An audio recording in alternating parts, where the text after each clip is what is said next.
ꯀꯔꯤꯁꯨ ꯂꯩꯇꯕ ꯍꯥꯏꯕ ꯇꯥꯔꯦ ꯋꯥꯛꯐ ꯕꯣꯔꯗꯀꯤ ꯑꯦꯃꯦꯟꯗꯃꯦꯟ ꯑꯦꯛꯇꯣ ꯑꯩꯈꯣꯏ ꯀꯣꯡꯒ꯭ꯔꯦꯁꯅ ꯌꯥꯗꯦ ꯑꯩꯈꯣꯏꯗꯤ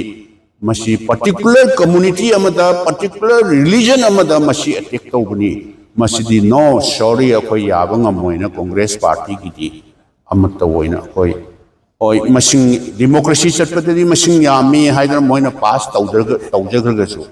ꯑꯩꯈꯣꯏ ꯚꯥꯔꯠꯀꯤ ꯈ꯭ꯋꯥꯏꯗꯒꯤ ꯋꯥꯡꯕ ꯇꯣꯞ ꯀꯣꯔꯠꯇ ꯑꯩꯈꯣꯏ ꯃꯁꯤ ꯌꯥꯔꯣꯏ ꯑꯩꯈꯣꯏ ꯁꯪꯕꯤꯙꯥꯟ ꯑꯩꯈꯣꯏꯒꯤ ꯁꯪꯕꯤꯙꯥꯟ ꯗꯣꯛꯇꯔ ꯕꯤ ꯑꯥꯔ ꯑꯝꯕꯦꯗꯀꯔꯅ ꯆꯤꯌꯔꯃꯦꯟ ꯑꯣꯏꯔꯒ ꯗ꯭ꯔꯥꯐꯇꯤꯡ ꯇꯧꯔꯝꯃꯤꯁꯤ ꯃꯁꯤꯒꯤ ꯁ꯭ꯄꯤꯔꯤꯠꯇꯗꯤ ꯃꯗꯨꯒꯤ ꯑꯦꯒꯦꯟꯁꯇꯅꯤ ꯑꯗꯨꯅ ꯑꯩꯈꯣꯏꯗꯤ ꯌꯥꯕ ꯉꯝꯃꯣꯏ ꯍꯥꯏꯅ ꯀꯣꯡꯒ꯭ꯔꯦꯁꯅ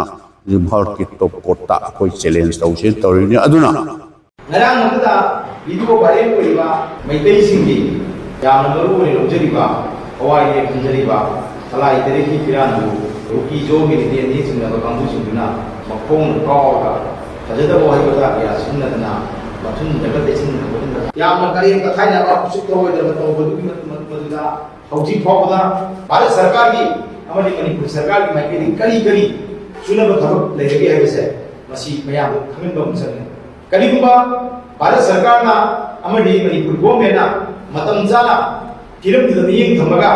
ꯆꯨꯅꯕ ꯊꯕꯛ ꯑꯥꯏꯟꯒꯤ ꯑꯣꯏꯕ ꯊꯕꯛ ꯄꯥꯏꯈꯠꯍꯧꯗ꯭ꯔꯒꯗꯤ ꯃꯗꯨꯅ ꯃꯔꯝ ꯑꯣꯏꯔꯒ ꯇꯨꯡꯗ ꯊꯣꯛꯂꯛꯄ ꯄꯥꯝꯗꯕ ꯊꯧꯗꯣꯛ ꯈꯨꯗꯤꯡꯃꯛꯀꯤ ꯗꯥꯏꯇꯗꯣ ꯃꯗꯨ ꯚꯥꯔꯠ ꯁꯔꯀꯥꯔ ꯑꯃꯗꯤ ꯃꯅꯤꯄꯨꯔ ꯁꯔꯀꯥꯔꯅ ꯄꯨꯒꯗꯕꯅꯤ ꯒꯣꯔꯃꯦꯟ ꯑꯁꯤ ꯇꯧꯒꯗꯕ ꯀꯥꯡꯕꯨꯅꯤ ꯁꯛꯇꯤ ꯄꯨꯝꯅꯃꯛ ꯒꯣꯔꯃꯦꯟꯅ ꯄꯥꯏꯔꯤꯕꯅꯤ ꯑꯗꯨꯅ ꯒꯣꯔꯃꯦꯟꯅ ꯉꯁꯤ ꯐꯥꯎꯕꯗ ꯊꯃꯣꯏ ꯁꯦꯡꯗꯕꯗꯒꯤ ꯁꯨꯝꯕ ꯊꯕꯛ ꯃꯌꯥꯝꯁꯤ ꯇꯧꯕꯅꯦ ꯃꯩꯇꯩꯒꯤ ꯁꯦꯡꯅꯕ ꯂꯥꯏꯐꯝ ꯂꯩ ꯀꯧꯕ꯭ꯔꯨ ꯃꯩꯇꯩꯒꯤ ꯊꯋꯥꯏꯅꯤ ꯅꯣꯡꯃꯥꯏꯖꯤꯡ ꯃꯩꯇꯩꯒꯤ ꯊꯋꯥꯏꯅꯤ ꯊꯥꯡꯖꯤꯡ ꯃꯩꯇꯩꯒꯤ ꯊꯋꯥꯏꯅꯦꯕ ꯍꯥꯏꯔꯤꯕ ꯂꯥꯏꯐꯝꯁꯤꯡ ꯑꯁꯤ ꯀꯔꯤꯒꯨꯝꯕ ꯃꯑꯣꯡꯗꯨꯗ ꯀꯝꯄ꯭ꯔꯣꯃꯥꯏꯖ ꯇꯧꯒꯗꯕ ꯂꯩꯇꯦ ꯃꯁꯤꯗ ꯃꯩꯇꯩꯁꯤꯡꯅ ꯃꯤꯉꯣꯟꯗ ꯍꯥꯏꯖꯒꯗꯕ ꯅꯣꯡꯖꯒꯗꯕꯁꯨ ꯂꯩꯇꯦ ꯃꯁꯤ ꯃꯩꯇꯩꯒꯤ ꯂꯥꯏ ꯍꯥꯏꯕꯗꯒꯤ ꯇꯔꯣꯠ ꯈꯣꯟꯗꯥꯅꯔꯕ ꯂꯥꯛꯑꯕ ꯏꯔꯥꯠ ꯄꯨꯖꯥ ꯇꯧꯗꯨꯅ ꯂꯥꯛꯆꯔꯛꯄꯅꯦꯕ ꯍꯟꯗꯛꯀꯤꯁꯨ ꯑꯩꯈꯣꯏ ꯃꯩꯇꯩꯁꯤꯡꯅ ꯊꯥꯡꯖꯤꯡ ꯂꯥꯏ ꯈꯨꯔꯨꯝꯅꯕ ꯍꯣꯠꯅꯕ ꯑꯁꯤꯗ ꯑꯩꯈꯣꯏꯒꯤ ꯁ꯭ꯇꯦꯠ ꯒꯣꯔꯃꯦꯟꯅ ꯑꯃꯗꯤ ꯁꯦꯟꯇ꯭ꯔꯦꯜ ꯒꯣꯔꯃꯦꯟꯅ ꯌꯥꯝ ꯐꯖꯅ ꯃꯁꯤ ꯄ꯭ꯔꯣꯇꯦꯛꯁꯟ ꯄꯤꯕꯤꯔꯒ ꯂꯥꯏ ꯈꯨꯔꯨꯝꯕ ꯆꯠꯄ ꯑꯩꯈꯣꯏ ꯃꯤꯑꯣꯏꯁꯤꯡ ꯑꯗꯨꯕꯨ ꯁꯣꯏꯗꯅ ꯉꯥꯛꯅꯕ ꯍꯣꯠꯅꯒꯗꯕꯅꯤ ꯉꯔꯥꯡ ꯚꯤꯗꯤꯑꯣ ꯚꯥꯏꯔꯦꯜ ꯑꯣꯏꯈꯤꯕ ꯁꯂꯥꯏ ꯇꯔꯦꯠꯀꯤ ꯐꯤꯔꯥꯟꯗ ꯌꯥꯝ ꯎꯁꯤꯠ ꯊꯑꯣꯏꯗꯅ ꯇꯧꯈꯤꯕ ꯀꯥꯡꯕꯨꯁꯤꯡꯗꯣ ꯚꯥꯔꯠ ꯁꯔꯀꯥꯔ ꯑꯃꯗꯤ ꯃꯅꯤꯄꯨꯔ ꯁꯔꯀꯥꯔꯅ ꯑꯥꯏꯟꯒꯤ ꯃꯇꯤꯛ ꯆꯥꯕ ꯆꯞ ꯆꯥꯅ ꯊꯕꯛ ꯂꯧꯈꯠꯀꯗꯕꯅꯤ ꯑꯩꯈꯣꯏ ꯊꯥꯡꯖꯤꯡ ꯆꯠꯅꯕ ꯍꯣꯠꯅꯕ ꯃꯇꯝꯗ ꯆꯠꯀꯗꯧꯔꯤꯕ ꯄꯤꯜꯒ꯭ꯔꯤꯝꯁꯤꯡ ꯑꯩꯈꯣꯏꯒꯤ ꯖꯥꯇ꯭ꯔꯤꯛ ꯃꯌꯥꯝꯗꯨ ꯃꯗꯨ ꯁꯣꯏꯗꯅ ꯉꯥꯛꯇꯨꯅꯕ ꯚꯥꯔꯠ ꯁꯔꯀꯥꯔ ꯑꯃꯗꯤ ꯃꯅꯤꯄꯨꯔ ꯁꯔꯀꯥꯔꯅ ꯌꯥꯝ ꯐꯖꯅ ꯍꯣꯠꯅꯕꯤꯒꯗꯕꯅꯤ ꯃꯗꯨ ꯅꯠꯇ꯭ꯔꯒꯗꯤ ꯚꯥꯔꯠꯀꯤ ꯁꯦꯀꯨꯂꯔꯤꯖꯝꯒꯤ ꯋꯥꯟꯊꯣꯛ ꯂꯩꯔꯣꯏ ꯀꯅꯥꯒꯨꯝꯕꯅ ꯃꯗꯨ ꯐꯣꯡꯅ ꯊꯥꯡꯖꯤꯡꯗ ꯆꯪꯕ ꯌꯥꯔꯣꯏ ꯊꯥꯡꯖꯤꯡ ꯆꯪꯕꯒꯤ ꯑꯦꯇꯦꯛ ꯇꯧꯅꯤ ꯑꯗꯨ ꯇꯧꯅꯤ ꯀꯥꯏꯅ ꯍꯥꯏꯔꯕ ꯃꯇꯝꯗ सरकार हाई मनपुर सरकार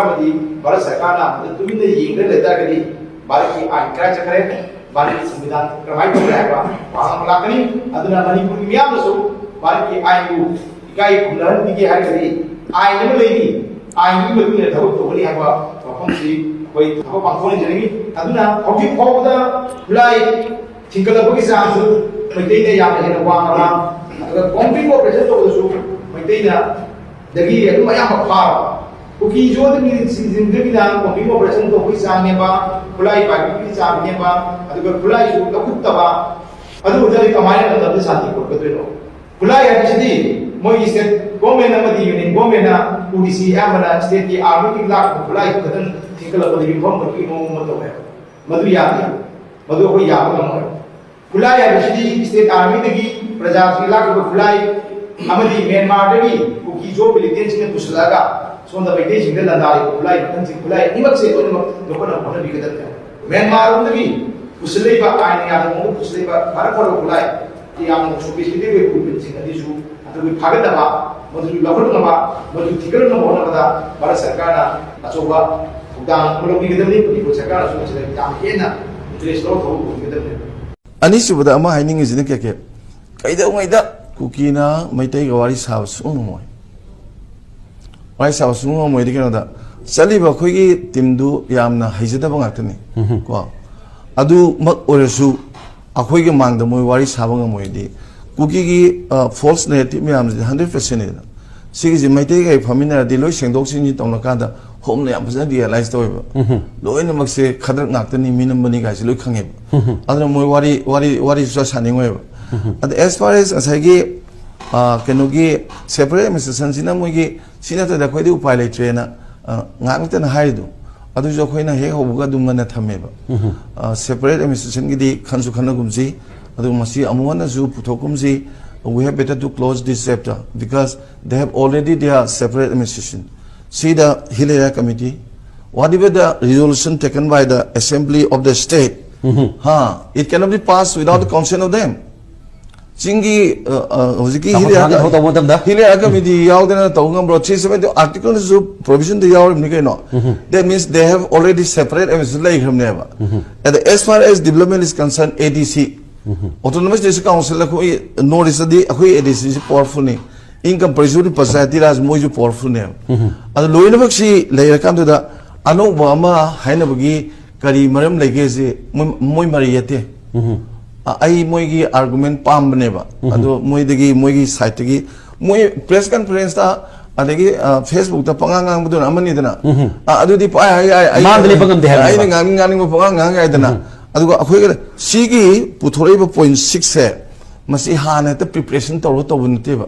Moi ngangi ba khoi ngangi ba say interaction and the reaction in between two groups ko. Adi matungda moina draft tawro pot amaneba. Ada akhoi na sum yengkan di Sidi Manipuri miyam loi pamanga tarina akhoi de accept toeba aduga sigi pointer si manung sida Kukigi ni ko haiba Kukijo community gi magi interest si ama te yaudreba aduna moi hogalaga chakhibam te yaude loi babo loi lei baduda yam nungai tana moi loi lei aduga akhoi de dum thole moi de yam nungai tana lei ko aduna sida hogat pagam te yauna de da sida akhoi sida work out tawbagi khotgi panganeba ko aduna KJC gi Kukijo council gi moi taruk yoriba Jomi council gi moi ni pani sarse ada khoi dana amuko gi ahum aduga force gi ahum ni aduga kanona la amagadi kokomila amagadi mapan sudoini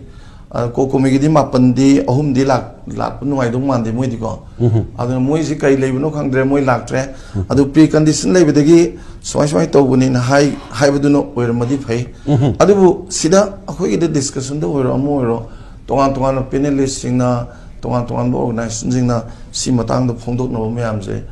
yam phai the diversion views je it has always positive contention ko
Lamdam asigi saknairaba kunung sei sakpa oja kosei maitina leikidabda kanglei thawan senina thamoi song awawa phongdok sabagulena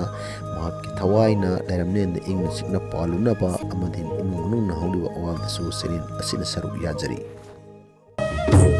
Konsengsana tibaren sanamai ngoberen Konsengsana tibaren sanamai ngoberen Puhing sana lai jeuren sanajing phambal mahireng Konsengsana tibaren sanamai ngoberen sanamai ngoberen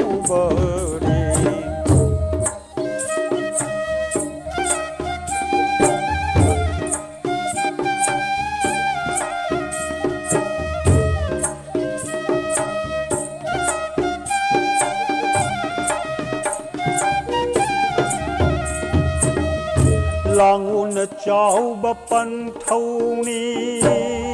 tai bang na thabad lui ngam lui pan thau gi ming khaina maheli ko ayul na aral na pi ayul aral na pi